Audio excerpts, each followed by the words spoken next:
اجازه داده گوشت خوب باید بخوری تو، یعنی عرق بخوری تو. بله نیکی وجدان ایمان من اجازه تو نداد که نخواستم که در دین من تو تحقیر برسان.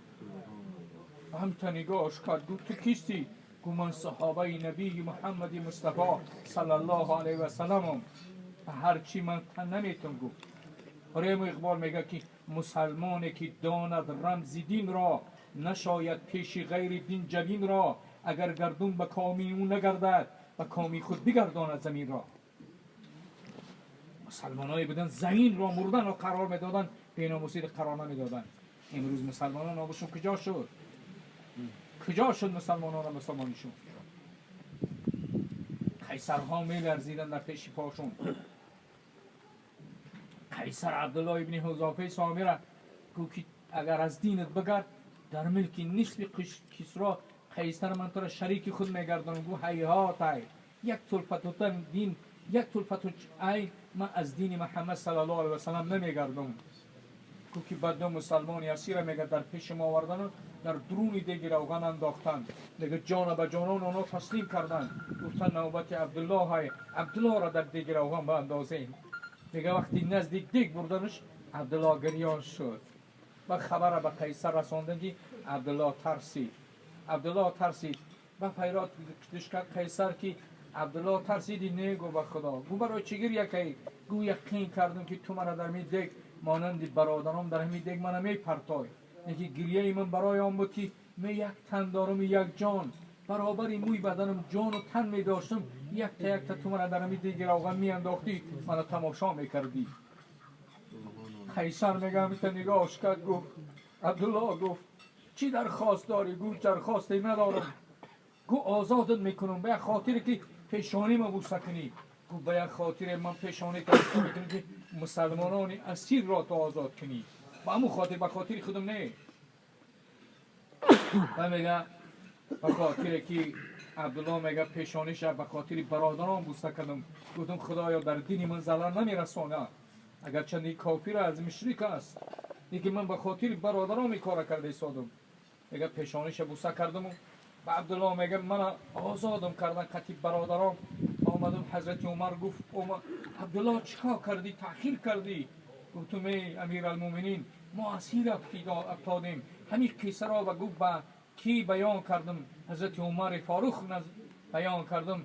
اولین کسی میگه خیس پیشانی مرا بوسه کرد. حضرت عمر گفت بخزینیم به طول قهرمان پیشانیش بوسه کنیم. میگه اولین کسی مرا پیشانی ما بوسه کرد امیر المومنین حضرت عمر فاروق بود. میگه پیشانی ما بوسه کرد.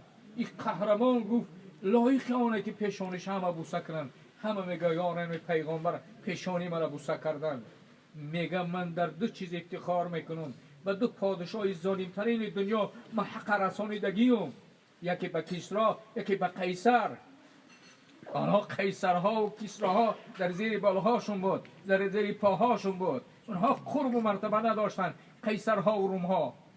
بلکه این روز مسلمانان ناموسشون رفت، عزتشون رفت. باور کنی اخلاقشون بردن، حیاشون بردن، بد اخلاقی را در جامعهشون پیاده ساختن. این را شرف میدانن، بی ایمانی را شرف میدانن. ریم عبدالله ابن حذافه سامی میگه من 3 روز در قیصر در چیش بودم، اسارتش بودم، در زندانش بودم. یکی یه دست به یکم چیز نبردم، نه به شرابش بردم نه به طعامش بردم. میگه حیران شدن، گفتن عبدالله، گفتم همین است تعلیمات اسلام. همین خیلی انسان هایی بودن که دنیا را لرزاندن، همین خیلی انسان هایی بودن که صمیمیت داشتن که اسلام را به ما آوردن. اگر رنگ ما انسان های نیم کالمی بودن، اسلام در خانه هاشون پیاده کردن نمیتونستن. حالا اسلام به تمام شرق و غرب رسانیدن. خدا را شاهد گرفتن که ما اسلام به شرق و غرب رساندیم. به فرانسه بردن، اسلام به فرانسه بردن. پرچم اسلام در بالای فرانسه زدن. ببینید به اندلیس رفتن، اسپانیا امروزه. تاریخ بر کناره اندلیس سفینه سوخت، گفتند کاری تو دیدگاهی عقل خطاست. دست به شمشیر برد و گفت هر ملک ماست، ملک خدای ماست. به اندلس بردن، به اسپانیا بردن اسلام. آنها چیزی گم کردگی نبودن، رضای الله را گم کردگی بودن، از قفای دنبال رضای الله می رفتن. اونها هدف دنیا نداشتن، مال دنیا نداشتن، هدفشون دنیا نبود، هدفشون اعلای کلمت الله بود. آنها عالی شدن. مسلمان ها همین اگر در ضمیرشون به پروران عالی می شوند، تا مسلمان ها اعلای کلمت الله را در نظر نگیرند، الله که عزیز نیست، عزیز نمی شوند. عزیزیشون همان جایی است که اسلام را عزیز بگردانند، به عزیز می شوند. یا علماء الاسلام عزتکم من عزت الاسلام، ذلتکم فی ذلت الاسلام. میگه ای علماء اسلام، عزت شما در اسلام است. اسلام عزیز شو، همه مسلمان ها عزیز می شوند. اسلام که غریب است، همه مسلمان غریب است. مسلمانان غریبند. پیغمبر خدا گفت بدل اسلام غریبند سیعود کما بدا. طوبال غربا اسلام گفت اسلام غریب آمده بود، زود است که غریب می شود، زود است که غریب می شود. در سرزمینی که 98-99% مسلمان، دختری مسلمان به حجاب برایه، او غریب ای بیچاره، او بیچاره غریب ای. یک برهنه پاشتامی جنیش، او آزاد ای، او آزاد ای.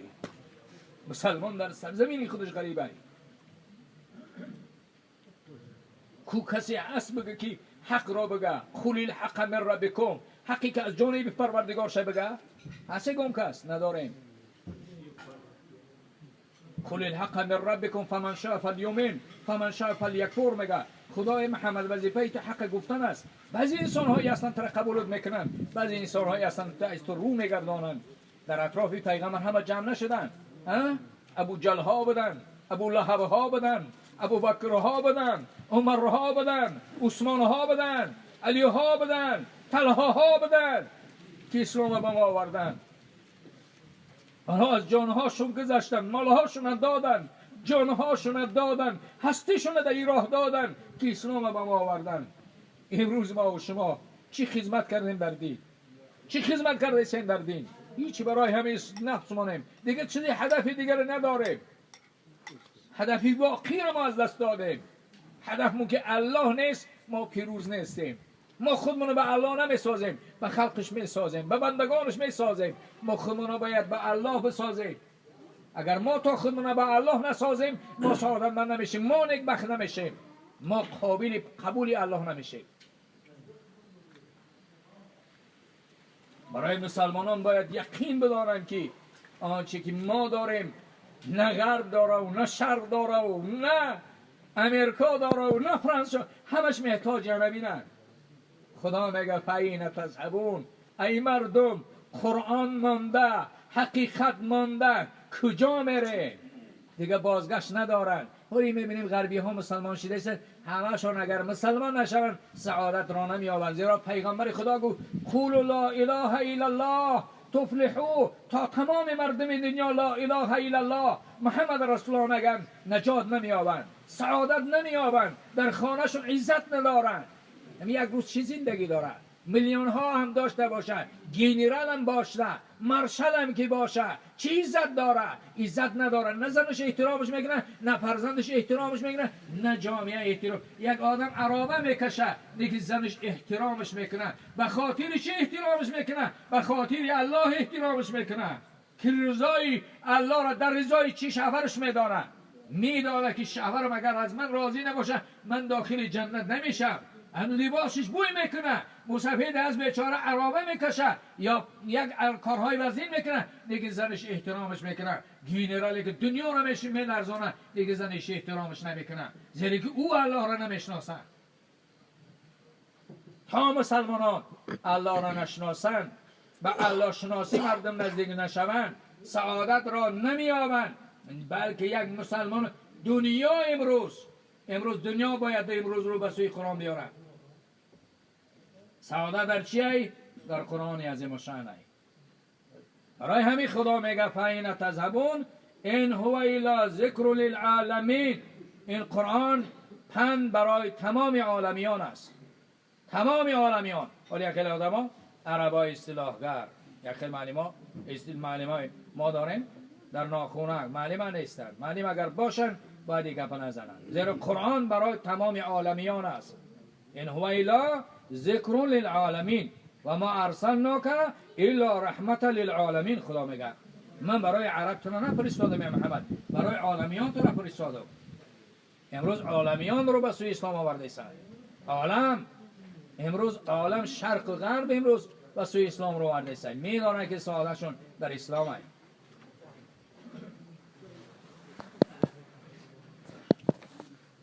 ایشون فدای الهی کلمت الله کردگی بدن.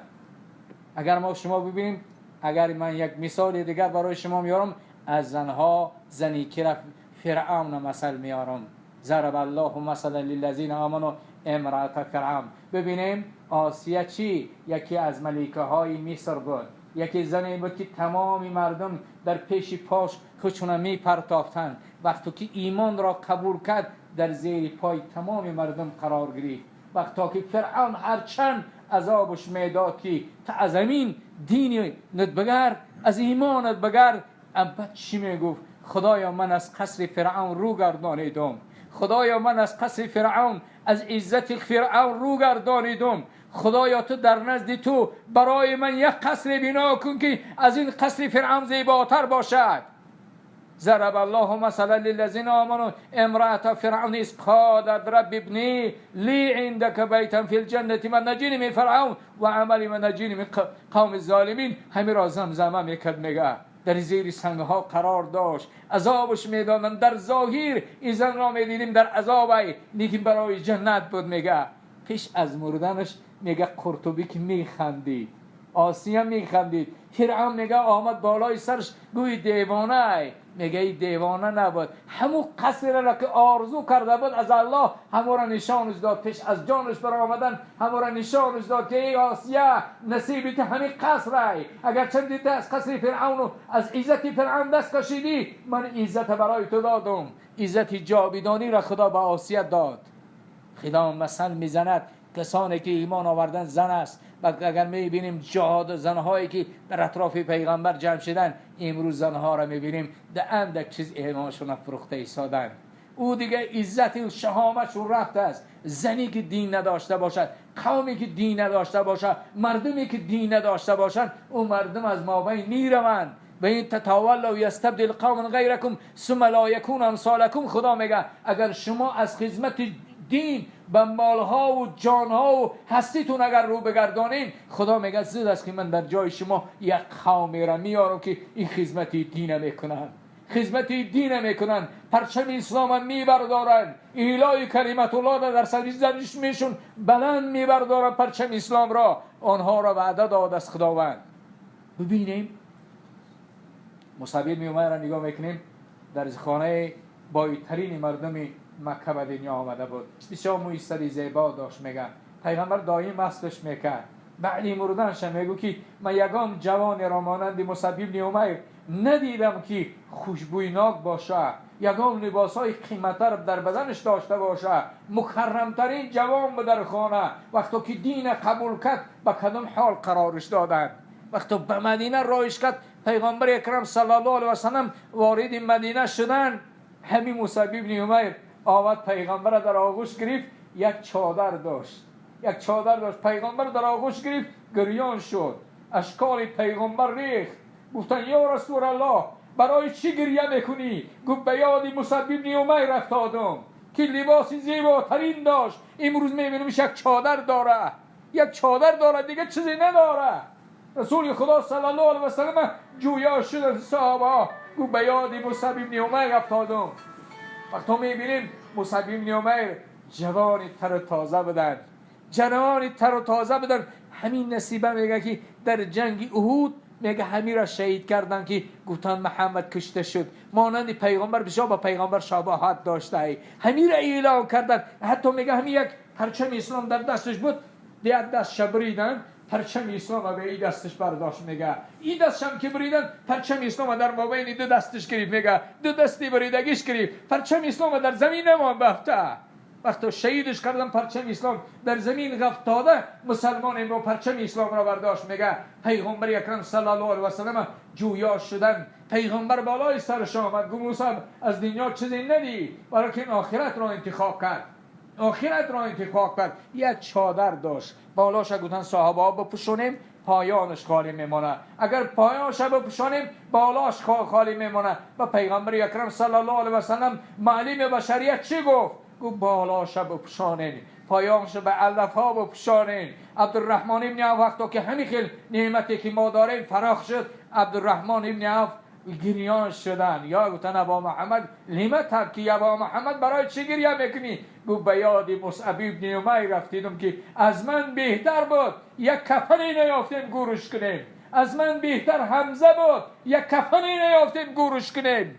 امروز گفت دنیا به ما رو آورده است، میترسم که آخرت محروم نشویم.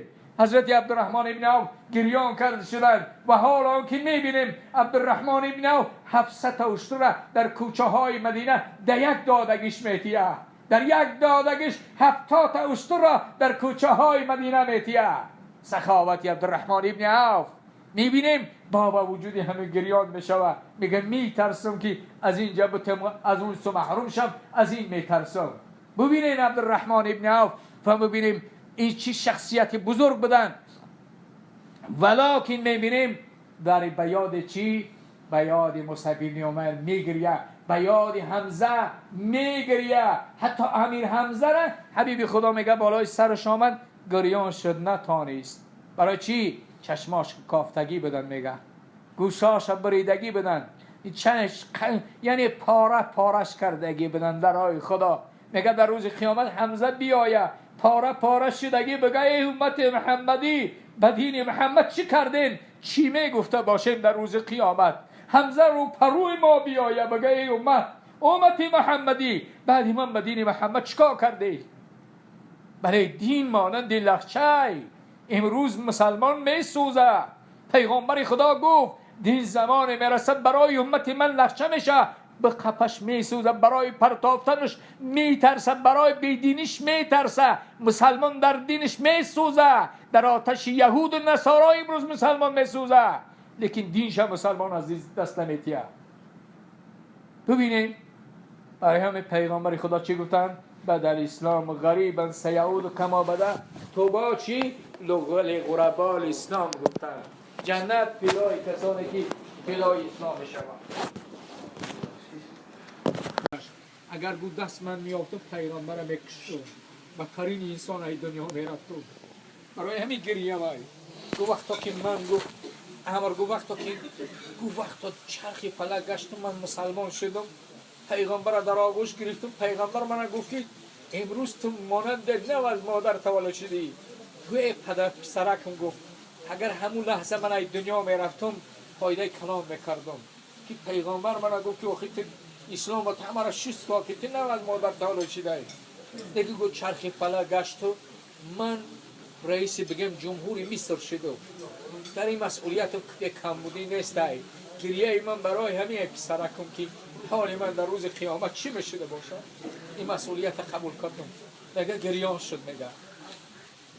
میگه پسر شگو که پسر جان گفت عبدالله گفت وقتی تو میبری من در سر قبر میمونی ای پیش قبر من جدا نشی، برابر یک گشتر کشتن جدا نشی.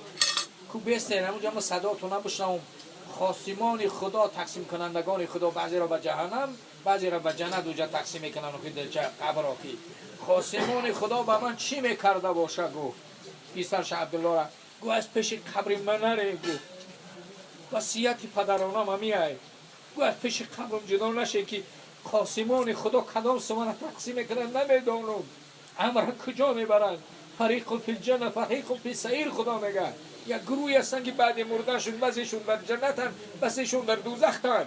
نمیدانم که حال من چی میشده پسر جانم. برابر یک گشتر کشتن در بالای سری من بسید، صداهاتون بشنم و قوه دیلم شوه، من سوال جواب من بتیم، من خدا تقسیمات من کجا میبرم نمیدانم. با گریان شد. میگه عمر ببینی عمر ابن عاص از زیرکانی مکه عید زیرکش نیست. دیگه یک سخن نجاشی میگه تکانم داد.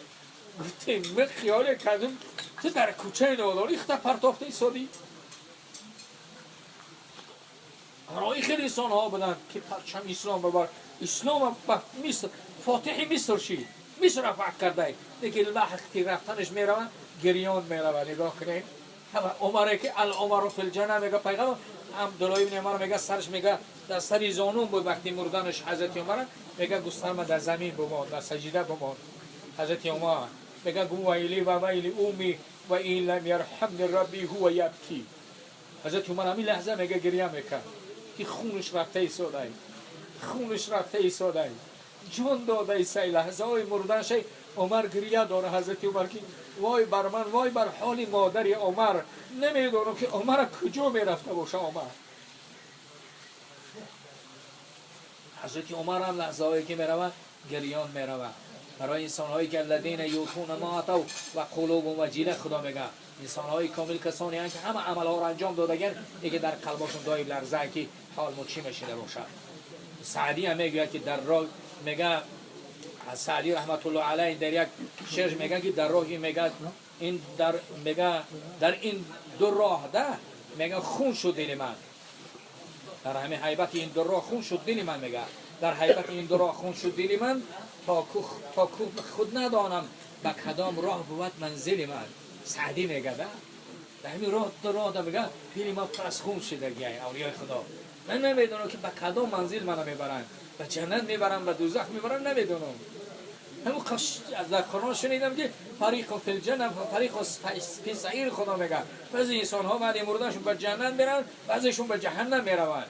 حمیدم سعدی میگه که ای حیبت این دو راه خون شد دل من تا خود ندانم به کدام راه بود منزل من. نمیدونم به کجا من میرم. ده روی همین اینا همه خیلی بدن. ده با اولیاء خدا همون کسانی اولیاء کسی هست که دائم از الله میترسن. لیکن ولیای خدا علما میگن من عاد لی ولیا فقد آذنت بحربی. دو امام جلیلین یعنی یک امام ابو حنیفه و امام شافعی میگن که ولیای خدا کی؟ میگن العلماء. عالما ولیای خدا. اولیای خدا کیان؟ عالما. میگه برای چی؟ پیغام خدا را بعد پیغمبرا به مردم میرسونن. اولیای خدا میگه اگر علما نباشن کیه دیگر در زمین کیه؟ میگه اولیای خدا ولیای خدا در زمین کیاین؟ میگه علما که پیغام حق به مردم به گوش مردم میرسونن.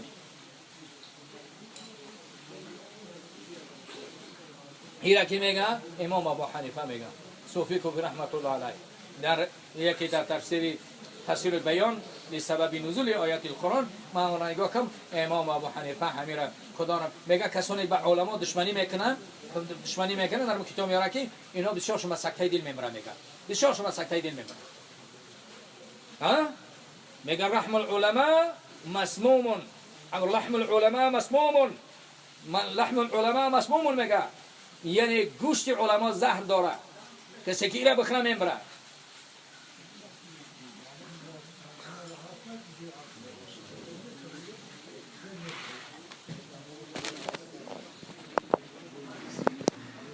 الله عابدون میگه صبغت الله رنگ بوی خدایی را باید ما قبول کنیم. نصرانی ها میگن کودک تولد میشد یک آب زرد داشتن تا 7 روزه در همون ترش میکردن و میگفتن این نصرانی شدگی هایی. و خدا همین آیت را فرستاد که شما رنگ بوی خدایی داشته باشید. شما مرا به یگانگی عبادت کنید. این آبهایی که شما را تر میکنن به درد شما را میرسه. این مدح تعریف مردم به درد شما نمیرسه. شما برای من شین. مگر برای من شدین همه چی برای شما شدگی هایی. و نحن له عابدون میگه خدا. بگیم ما به خاطر همون ذات ما به یگانگی عبادت میکنیم.